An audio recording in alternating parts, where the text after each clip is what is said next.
নমস্কার, আমি জয়ন্তী। আমাদের রান্নাঘরে আপনাদের সকলকে স্বাগত। আজকে আরও একটা অন্য রকমের রেসিপি নিয়ে আপনাদের সামনে হাজির হয়ে গেছি। আশা করব এই রেসিপিটি আপনাদের ভালো লাগবে। যদি ভালো লাগে অবশ্যই কিন্তু লাইক, কমেন্ট, শেয়ার করতে একদমই ভুলবেন না। নিজেদের বন্ধুবান্ধব এবং পরিবারের সকলের সাথে কিন্তু ভিডিওগুলি অবশ্যই শেয়ার করে নেবেন। আর যারা এখনও পর্যন্ত চ্যানেলটি সাবস্ক্রাইব করেননি তাদের কাছে রিকোয়েস্ট করব, প্লিজ চ্যানেলটি সাবস্ক্রাইব করে নিয়ে পাশে থাকা বেল বাটনটি কিন্তু অবশ্যই প্রেস করে দেবেন। তাহলেই কিন্তু প্রথম নোটিফিকেশান আপনাদের কাছে পৌঁছে যাবে। তো চলুন রান্নাটা শুরু করে নেওয়া যাক। তার আগে একটা কথা বলে রাখি, অন্যরকম রেসিপি বললাম ঠিকই, রেসিপিটার নামটা তো আপনাদের সাথে শেয়ার করা হয়নি। আজকে আমি রান্না করতে চলেছি মুরগির ঘন্ট। শুনছেন, মুরগি দিয়ে কিন্তু এই মজার ঘন্টটা তৈরি করব। তো চলুন দেখে নেওয়া যাক কী কী দিয়ে বানাচ্ছি। তো ফার্স্টেই দেখতে পাচ্ছেন এখানে কিন্তু আমি চিকেন নিয়ে নিয়েছি। আমি দোকান থেকে নর্মালি পিস করে এনেছিলাম। তো সেখান থেকে যে সলিড পিসগুলো ছিল সেখান থেকে কটা সলিড পিস নিয়ে আমি এখন ভালো করে ধুয়ে পরিষ্কার করে দিয়ে দিয়েছি মিক্সিং জারে। তো মিক্সিং জারে দিয়ে জাস্ট একটুকুনি গ্রাইন্ড করব বা পেস্ট করব, কারণ খুব বেশি কিন্তু এখানে পেস্ট করলে কিন্তু একদম মিহি ব্যাপারটা হয়ে যাবে। তো সেইটার তো একদমই প্রয়োজন নেই, তো একটু কিমা কিমা ভাবের তো দরকার, সেই কারণে এরমভাবেই কিন্তু করলাম। আপনারা চাইলে দোকান থেকেও কিন্তু কিমা করিয়েই আনতে পারেন। তো এখানে তো আমাদের চিকেনটা এখন কিমা করা হয়ে গেছে। তো এইদিকে কড়াইতে আমি এখন দিয়ে দিয়েছি পরিমাণ অনুযায়ী কিন্তু সর্ষের তেল। তার মধ্যে দিয়ে দিচ্ছি গোটা গরম মশলা, অর্থাৎ এখানে রয়েছে 2টো ছোটো এলাচ, দারচিনি আর লবঙ্গ। এইটা দিয়েই আমরা কিন্তু ভালো করে কিন্তু নাড়াটালা করে একটু ভাজা ভাজা করে নেব। তারপর এখানে কিন্তু নিয়েছি 2খানা বড় বড় সাইজের পেঁয়াজ। তো পেঁয়াজটা ভালো করে কিন্তু একদম ছোট ছোট করে কুচিয়ে রেখেছিলাম।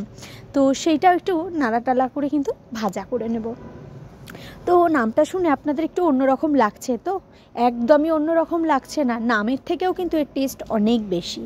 তো অবশ্যই কিন্তু রেসিপিটা সম্পূর্ণ দেখার অনুরোধ রইল। তো এই যে ভালো করে একটু পেঁয়াজটা ভাজা হয়ে যেতে এর মধ্যে দিয়ে দিচ্ছি এখন আদা এবং রসুন। এটা কিন্তু আমরা কিন্তু এই যে গ্রেটার আছে, গ্রেটারে কিন্তু গ্রেট করে নিয়েছি। আপনারা চাইলে গ্রেট করার বদলে কিন্তু বাটাও ব্যবহার করতে পারেন। তো ভালো করে কিন্তু এবার আদা রসুনটাও বেশ ভাজা ভাজা করে নেব।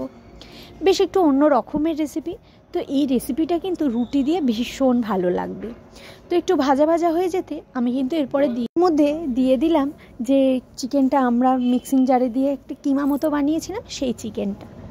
তো এটা দিয়ে ভালো করে কিন্তু আমরা একটু নাড়াটালা করে একটু ভাজা ভাজা মতো করে নিচ্ছি। তো এইটা কিন্তু আরও একটা জানেন তো খুব ভালো সুবিধার জিনিস, বাড়িতে যদি অল্প চিকেন থাকে এটা কিন্তু সেই অল্প চিকেন দিয়েও তৈরি করে নেওয়া যায়। আরও ভালো হয়, এই সলিড চিকেনগুলো খেতে গেলে না ভীষণ অসুবিধা হয়, কারণ হাড্ডির চিকেনগুলো একটু নরম হয়, তো খেতে বেশি ভালো লাগে। তো সলিডগুলো দিয়ে কী বানাবো ভাবতে ভাবতে আজকে ভাবলাম এইরমভাবে বানালে মন্দ হয় না। তো তারপর এর মধ্যে দিয়ে দিলাম পরিমাণ অনুযায়ী নুন এবং হলুদ, আর দিলাম কালারের জন্য কাশ্মীরি লঙ্কার গুঁড়ো। চিকেনটা তো দেখতেই পেয়েছেন একদমই কালারটা কিন্তু চেঞ্জ হয়ে গেছে, পুরো ভাজা হয়ে গেছে। তারপরে কিন্তু এগুলো দিচ্ছি, তো দিয়ে একটু ভালো করে কিন্তু আমি নাড়াটালা করে নেব। আমাদের ভিডিওগুলো আপনাদের কেমন লাগে সেটা কিন্তু আমাকে অবশ্যই কমেন্টস করে জানাবেন। যদি ভালো লাগে অবশ্যই কিন্তু লাইক, কমেন্ট, শেয়ার করতে একদমই ভুলবেন না। এরপরে একটা টমেটোকে আমরা ভালো করে কুচি কুচি করে কেটে নিয়েছি, সেই টমেটোটাও কিন্তু এর মধ্যে দিয়ে দিলাম। দিয়ে একটু ভালো করে নাড়াটালা করে নেব। নিয়ে একটু কিন্তু টমেটোটা যতক্ষণ না পর্যন্ত একটু মজে যাবে বা একটু সিদ্ধ হয়ে আসবে ততক্ষণ পর্যন্ত কিন্তু একটু নাড়াটালা করে নেব। তারপরে এর মধ্যে একটু সামান্য জল দিয়েছিলাম যাতে এই গামাখা ভাবটা হয়। তো এটা তো যেহেতু চিকেনের ক্ষেত্রে তো সেরমভাবে ফ্যাট বেরোয় না, এটা মাটনের ক্ষেত্রে হলে কিন্তু খুব ভালোভাবে ফ্যাটটা বেরোতো, তো তার ফলে কিন্তু আর জলের প্রয়োজন হতো না। তো সেই কারণে এখানে আমি সামান্য একটু জলের ব্যবহার করছি। এবং তারপরে এই যে দেখুন হালকা একদম সামান্য একটু জল দিয়েছি এই গামাখা ব্যাপারটার জন্য। তো একটু নাড়াটালা করে নিচ্ছি। মোটামুটি কিন্তু আমাদের চিকেনটা প্রায় রেডি হয়ে এসছে। তারপর বাড়িতে নিয়েছিলাম অনেকগুলো মেথি শাক। মেথি শাকের বান্ডিলটা নিয়ে আসছিলাম বাজার থেকে বেশ অনেকগুলি, কিন্তু ওই মেথি শাক দিয়ে কী খাবো ভাবতে ভাবতে ভাবলাম যে চিকেনের মধ্যে মেথি শাক দিলে কি খারাপ লাগবে, কারণ আমরা ওই যে কসুরি মেথি তো আমরা চিকেনে ইউজ করি। তো আজকে নয় একদম র মেথি অর্থাৎ কাঁচা মেথিটাই দিয়ে দেখি না কেমন হয়। তো এখানে কিন্তু যেহেতু এই যে অনেকটা শাক এনেছিলাম সেই কারণে কিন্তু এখানে একটা আঁটির থেকে অর্ধেকের বেশি পরিমাণে আমরা নিয়েছিলাম, শুধু ওপরের দিকের ডগাটাই। আপনারা চাইলে এখানে কিন্তু শুধু পাতাটারও ব্যবহার করতে পারেন। তো এটা দিয়ে একটু নাড়িয়ে টালিয়ে দিলাম, তারপর একটুক্ষণ চাপা দিলেই এই যে দেখুন শাকটা কিন্তু একদম গলে গেছে, আর কিন্তু খুব ভালোভাবে কিন্তু সেদ্ধ হয়েও গেছে। আর এখানে তো আমি লঙ্কার কাঁচা কেটে দিইনি, আমি গোটাই ব্যবহার করছি। আপনারা আপনাদের প্রয়োজন অনুযায়ী কিন্তু লঙ্কা টুকরো করে ব্যবহার করতেই পারেন।